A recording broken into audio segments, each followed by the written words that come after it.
Assalamualaikum. Waalaikumsalam warahmatullahi. Saya nak mengajukan soalan pada Ustazah. Saya Nurul Hidayah Ahmad Zahid.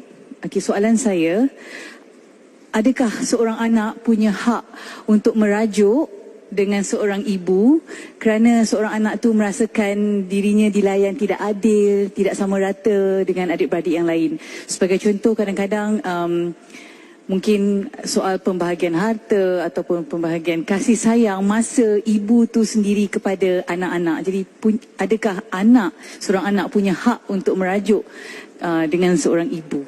Itu soalan saya, Ustazah. Terima kasih. Silakan, Ustazah. Baik, alhamdulillah, anak-anak yang dimuliakan Allah, ibu-ibu yang lebih lagi dimuliakan oleh Allah Subhanahu Wa Taala. Soalan ni bagus tau. Adakah hak anak-anak ni ada hak untuk merajuk dengan mak dia? Sebab dia kata, mak tak patut. Mak lebihkan kakak, tak lebihkan saya. Mak lebihkan adik, tak lebihkan saya. Banyaklah mak bagi dia, tak bagi saya. Gelang mak tu, mak ada 5. Mak bagi kakak 4, saya dapat 1. Ini tak adil. Contoh, Jadi, anak-anak yang dikasihi Allah, apapun yang mak kita buat, mereka tetap yang terbaik. Tetap yang terbaik. Kita pandai macam mana pun, you ada PhD 4 ke, mak kita tetap betul. Walaupun yang dia cakap tu faktanya salah, mengalah ajalah. Ya mak, mak betul mak. 2 tambah 2, 5.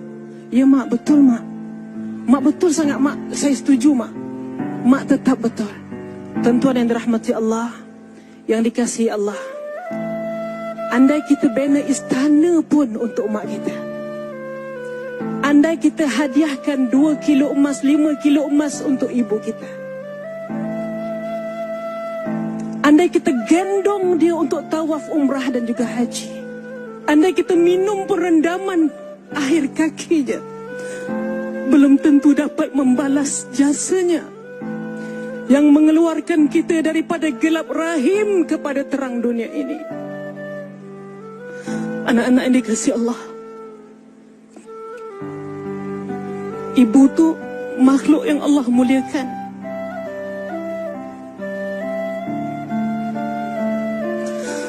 Kasih ibu tidak pernah bertalak. Kasih ibu tiada edahnya.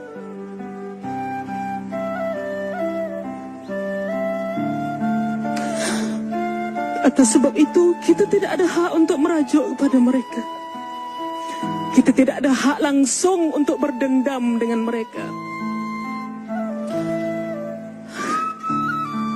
Pohonlah rahmat kerana pada 2 tangannya ada tangan keramat yang boleh mendoakan kita. Doanya tiada hijab terus sampai kepada Allah.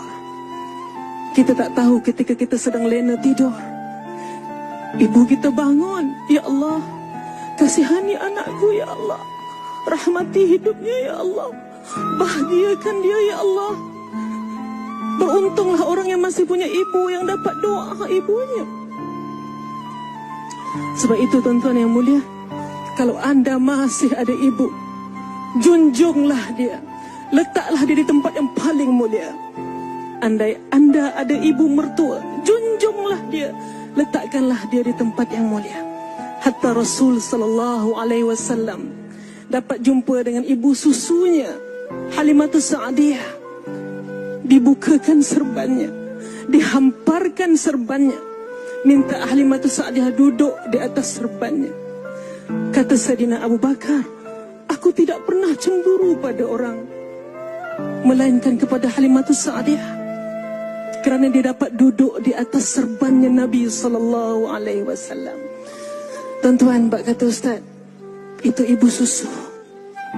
Kalau Rasul ada ibu kandung, wallahu ta'ala alam. Baiklah hadirin sekalian, insan yang dimuliakan oleh Allah dan Nabi ini juga adalah seorang manusia. Dan sebagai manusia, Allah SWT menjanjikan setiap yang bernyawa pasti akan merasai maut. Apakah amalan yang perlu kita lakukan? Apakah yang terbaik yang perlu kita lakukan tatkala ibu berada dekat nazak? Selepas ini dalam tazkirah malam Jumaat, jangan ke mana-mana, kita jumpa selepas ini.